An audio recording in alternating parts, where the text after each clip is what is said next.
Aquaman is the latest film in the world of DC film franchise. This film takes place after the events of Justice League. Aquaman is still being a drunk on land, but one day Mera comes to the surface to tell him that his half-brother King Orm, played by Patrick Wilson, is about to bring a war to the surface world, and if Aquaman comes and dethrones Patrick Wilson, then he can be the king and stop this war from ever happening. So Aquaman goes on this journey with Mera to become the true king that he is always meant to be. I had a lot of skepticism going into this movie. As much as I like James Wan as a director, I just couldn't really get behind the DC films anymore. Wonder Woman, I still stand by. It is the best DC film that we've gotten in this shared universe, but ever since I've rewatched it, it has dropped in quality for me, and the other DC films are just kind of ranging from okay to just really awful. So Aquaman, I couldn't get really that hype for it. I was looking forward to it slightly because of James Wan mainly, but I couldn't really build any more hype for it other than that. But I gotta say, this movie actually does really embrace a lot of the goofy cheesiness of the Aquaman character and his world, and some people might be turned off by that, and there are definitely some portions where some of the humor doesn't really work with the film,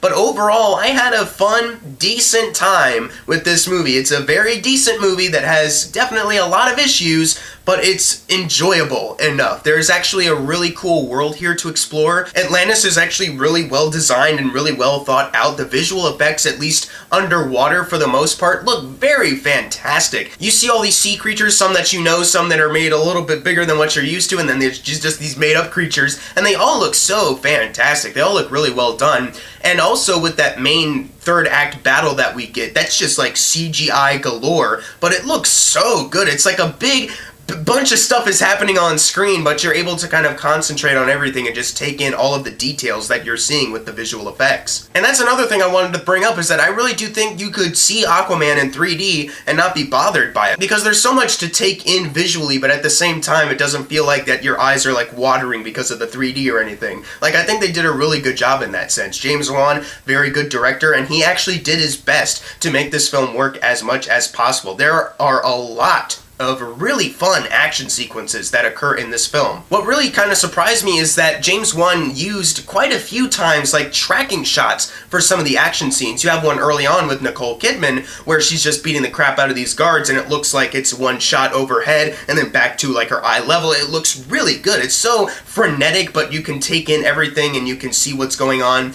But then there's also this one that you've seen in the trailers involving Aquaman, Mera, and Black Manta, and it's cutting from like Aquaman, who's like on this one building over here, but then it'll like trace over to Mera, who's like being chased over on this side of the buildings, and you can get some back and forth with that, and it was really well filmed. James Wan did a very good job directing the action sequences in this movie. The cinematography works very well in that sense, and the fights between Aquaman and Patrick Wilson, Ocean Master, are very good. Even though Jason Momoa is bulked up, like he's a huge dude, I actually could buy into Patrick Wilson beating the crap out of him, like easily, hands down. Patrick Wilson actually brought a lot to the physicality in his fight scenes with him, so it actually worked to buy into the fact that Aquaman can actually be beaten up. He's not a perfect character, which is another thing I really liked about this movie, is that Jason Momoa, yeah, he still has his, badass kind of surfer attitude, but at the same time, he's not a guy who's going to win every fight.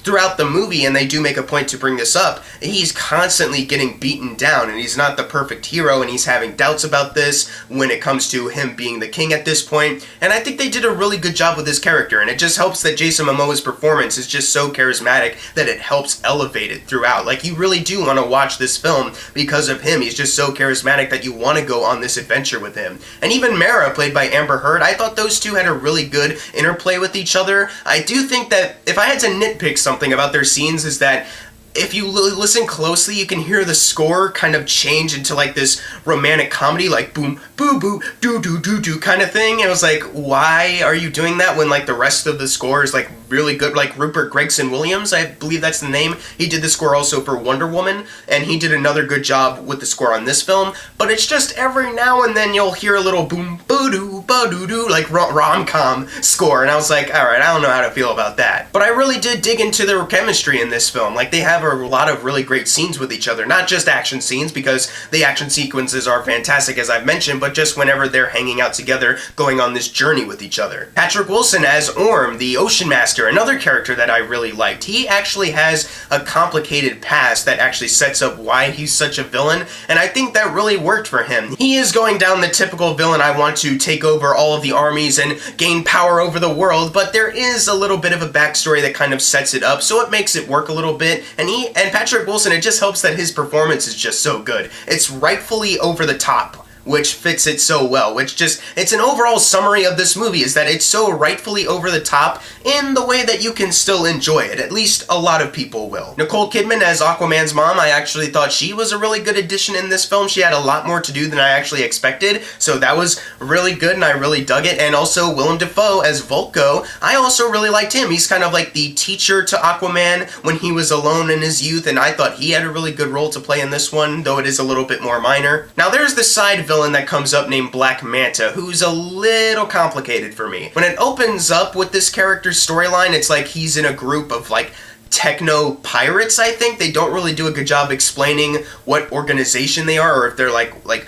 just what are they, you know? The most I got out of it is like pirate, basically. But they also have this scene with his father that basically sets up why he's going to be such a villain towards Aquaman. In their introduction also, there's a scene of dialogue where it's like, alright, I can tell exactly what's going to happen, so it's a little predictable, but you can still buy into why Black Manta is going to dislike Aquaman so much. Like, there is some sort of motivation there. When it gets to that action scene where he's in the full suit and they're chasing Aquaman and Mera through Italy on the rooftops, that was fantastic. Like I said earlier, like the practical suits that they're in, yet they're able to pull out these convincing fight sequences, the editing, cinematography, it just works so well, and then Black Manta kind of disappears. And that's kind of my main issue with this character, is that I feel like I get the idea of setting him up in this film and then kind of carrying it on for another one, but I feel like this character maybe should have just been the primary villain of another Aquaman movie instead of kind of having to share it sort of with Patrick Wilson. By sharing the villainous screen time with Patrick Wilson, it just kind of felt like his stuff got a little bit more underdeveloped than need be. Some other things screenplay-wise, there's a certain character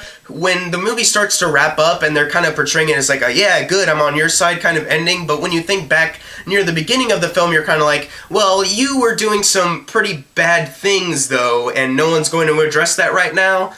You're not gonna address this character who's been doing some bad stuff? No? Okay, whatever. And as much as I thought the visual effects underwater, at least with all the creatures and stuff, looked really good, there are still some bad DC CG moments. Like, that's a common thread with all of the DC films, is that each film basically has some bad CG thrown in there somewhere. And in this film, though, a lot of it looks so fantastic, and they're able to just create this Atlantis in such a fantastic way. It's a world that you really want to explore and get to know more. There's still some things that are kind of throwing you off, like the floating CG hair at a couple parts, and there's just some other moments where it looks too artificial, like with just like two characters standing on a dock and you see like the ocean in front of them, like that. Like, couldn't you just go out to an actual dock? This doesn't look real. It looks like a green screen. I don't like it. So there are still some moments like that in this film that are very common with the other DC films. And also, like other DC films, there are certain story aspects that I don't think were handled as well as they could have been. This movie is also very cheesy, over the top, and some people are gonna jive with it, some people aren't, and I was able to for the most part. There definitely were some jokes where I just didn't laugh at it, and it was just like an immediate dud.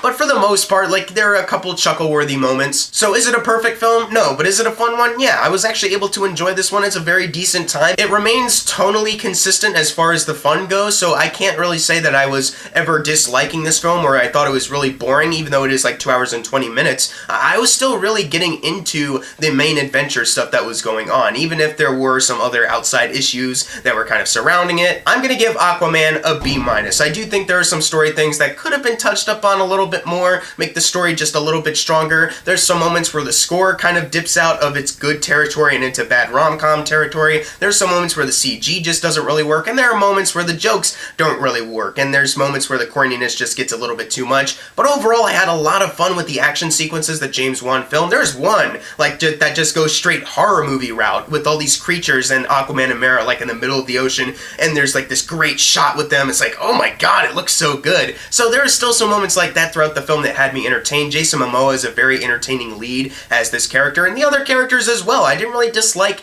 any character in this film, even though Black Manta, as I've said before, could have been much stronger if he just had his own movie. But if you've seen Aquaman, leave in the comments below what you thought of it, and as always, thank you guys for watching. Make sure to subscribe. I'm Jackson Fulcher. See you guys next time.